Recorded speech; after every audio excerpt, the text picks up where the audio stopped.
Hallelujah hallelujah hallelujah hallelujah. सब जन बैठ जाएंगे और गवाही देंगे परमेश्वर में।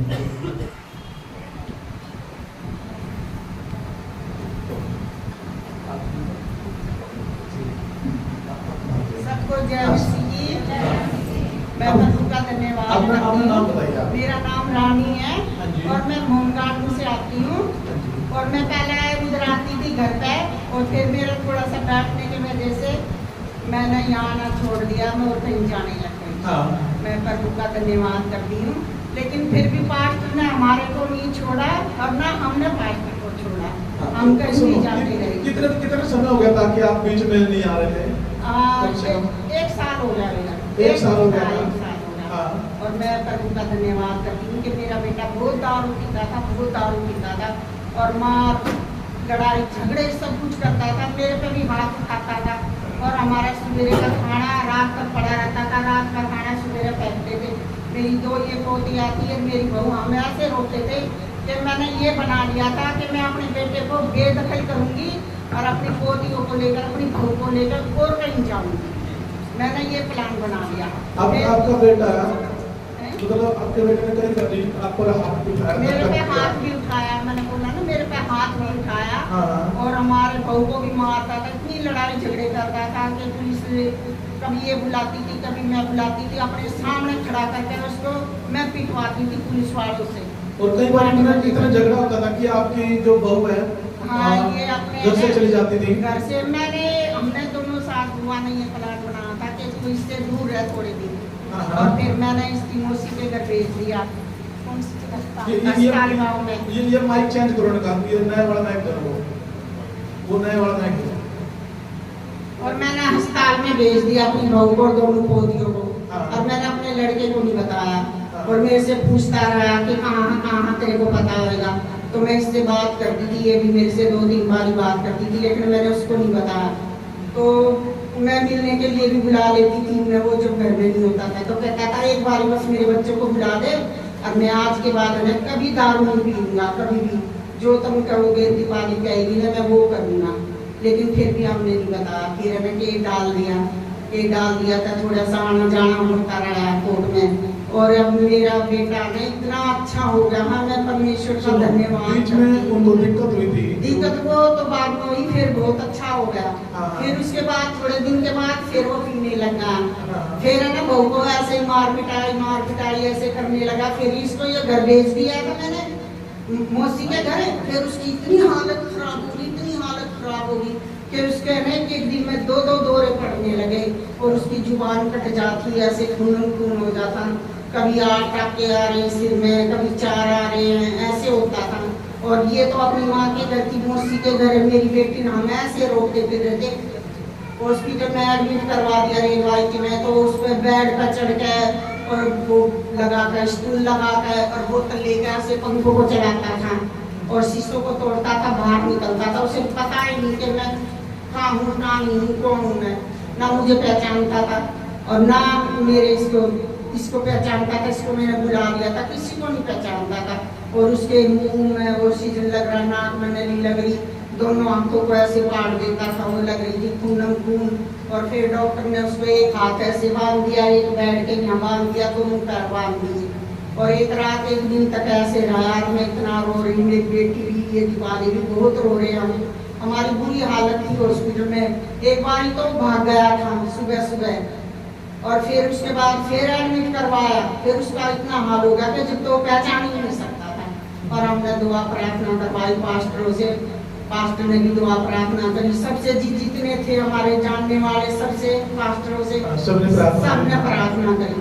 और मैं प्रभु का धन्यवाद करती हूँ कि उसको परमेश्वर ने दोबारा तो जीवन दिया है। और उसके बाद ये बेटा भी रोया था।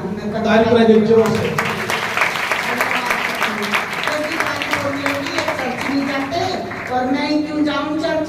मैंने बोला बेटी मन की कोई बात नहीं, औरत के हाथ में होता है घर बसाना, और हम और आप चलेंगे जैसे पहले जाते थे चर्च में, और कोई बात नहीं, ये भी आ जाएगा।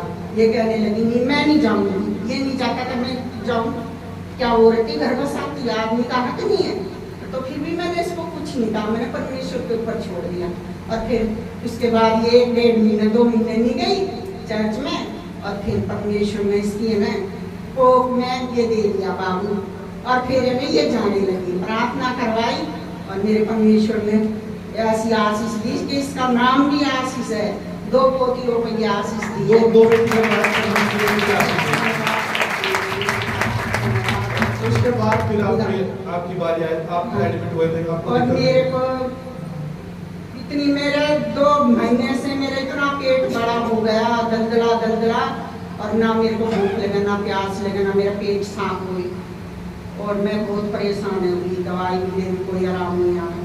फिर मैं हॉस्पिटल गई, हॉस्पिटल में चल गए रेलवाई के हॉस्पिटल में पास्टर जी वहीं गए, इनको पता लगा, इनने फोन करा कि माता जी को बोल देना चर्च में आ जाए, प्रार्थना करेंगे माता जी के लिए, सब आ जाना। इसने दीपाली ने बोला मम्मी तो पास्टर जी हॉस्पिटल में एडमिट हो रही है। अच्छा कौन सी हॉस्पिटल में, मेरे को बताओ मैं जाऊँगा। तो मैंने दीपाली मेरे पास फोन करा, उनका कल वाला ना छुट्टी मिल जाएगी, मैं घर आऊँगी ना तो घर पर बुला लेंगे पास्टर को, इतनी दूर आएंगे, गर्मी हो रही है। तो इन बोलने लगे नहीं मैं जाऊँगा माता जी के पास और मैं वहीं प्रार्थना करवा दूँगा। मैं प्रभु का धन्यवाद करती हूँ कि पास्टर जी, सोनिया जी, अमित भाई, हाँ, और ये है ना मेरे लिए वहाँ रेलवाई के हॉस्पिटल में मेरे लिए प्रार्थना करने गई। परमेश्वर का मैं धन्यवाद करती हूँ। मेरे खुदा इनको अपनी महिमा के लिए इतना ऊंचा बढ़ा कि प्रभु तेरा काम करे मेरे खुदा। उसके बाद फिर आप घर से आए? बाद में घर पे आई, लेकिन जाम चर्च में जाती है, मैं बुराई नहीं करी किसी पास्टर की, के पास्टर ने मेरे को वहाँ जाती तो एक बार भी फोन करके नहीं पूछा, लेकिन मैं प्रभु का धन्यवाद करती हूँ, इस पास्टर जी का लाखों करोड़ धन्यवाद करती हूँ कि जो मेरे लिए हम गई प्रार्थना करने के लिए, जिसमें मैं इनके चर्च में आपकी मिली थी, प्रभु का मैं धन्यवाद करती हूँ। और उस टाइम में मैं वहाँ से मेरे को आराम आ गया और मैंने वही दवाई वहाँ खाई थी और फिर मेरा पेट साफ हो गया। जब मैं घर आई तो मेरा वही दवाई खाई तो मेरा पेट साफ नहीं हो गया, मेरा फिर वही हो गया। हाँ, आपका फिर पेट फूल जाता था? फिर पेट फूल जाता था मेरा, वैसे खाना नहीं खा पाती, और मुंह से गंदी बदबू आती थी। तो मैंने ना दीपाली पास्टर के पास फोन कर और मेरे लिए प्रार्थना करवा दी। और दीपाली की भी आंख सूजी हो रही थी दोनों, तो मैंने ना इसने है ना फोन करा, पास्टर जी बोलने लगे बहन हम नाले पे हैं, कहे तो हम घर आ जाएं। तो इसने कहा कि पास्टर जी आ जाओ घर पे, तो मम्मी पास्टर जी घर आ रहे हैं, मैंने कहा ठीक है आ जाने तो बुला। और पास्टर जी घर पे गए और मेरे लिए ना इतने साल से, मेरे 30 साल से 30 साल से कम से कम 30-31 साल से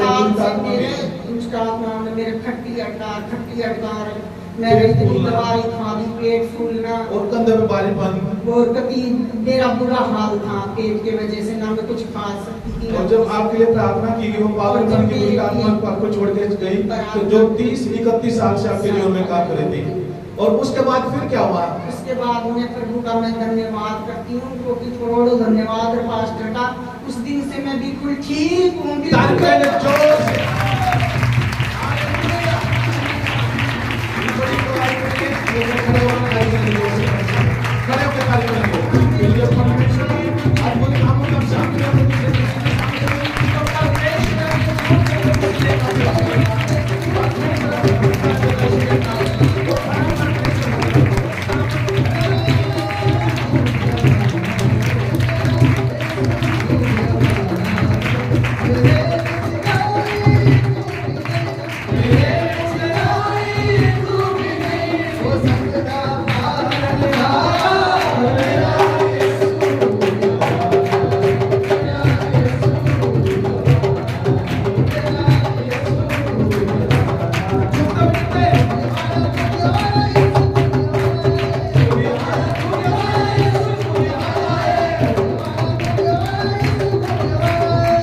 Hallelujah.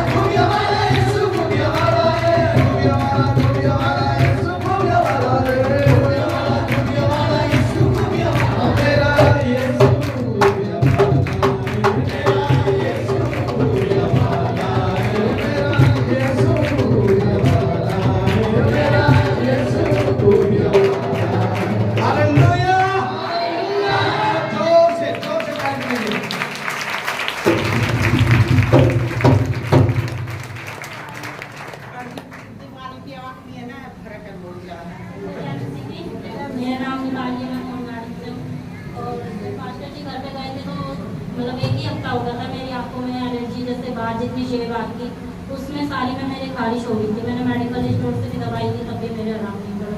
तब पास्टर जी ने प्रार्थना की और ऑयल पे प्रार्थना करके हमें दे के आए, तब हमने वो लगाया। उसी टाइम मेरी आंखों में जैसे मैंने ऑयल लगाया तो जलन होने लगी और ऐसा लगा जैसे मेरी आंखों में आग लगी उसी टाइम से, और आज तक मैं अपनी आंखों से चंगी हूँ। परमेश्वर का धन्यवाद करती हूँ। Hallelujah, hallelujah. मेरी दवाई ये है कि मेरा बेटा जब परमेश्वर ने मुझे आशीष दी तो ये 1 महीने 2 दिन का था। उसी टाइम ये मेरी बेटी बड़ी वाली ले रही थी इसको गोदी में, और मैं बाथरूम में चली गई थी, तो उसके हाथ से ये ऐसा गिरा जमीन पे, ऐसा गिरा कि अगर इसको जरा सा कुछ हो जाता तो ये उसी टाइम ये खत्म हो जाता। तो मैं परमेश्वर का धन्यवाद करती, जैसे 91 में लिखा कि मैं तुझे कुछ नहीं होने दूंगा, तुझे हाथों हाथ उठा लूंगा। तो परमेश्वर ने मेरे बेटे को हाथों हाथ उठाया। मैं परमेश्वर का हाथ उठा के धन्यवाद करती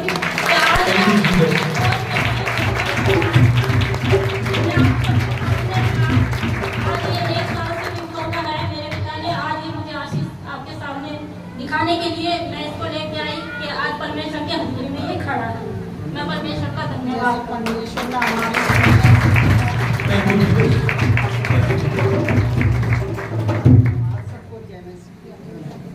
बैठ जाएंगे सभी।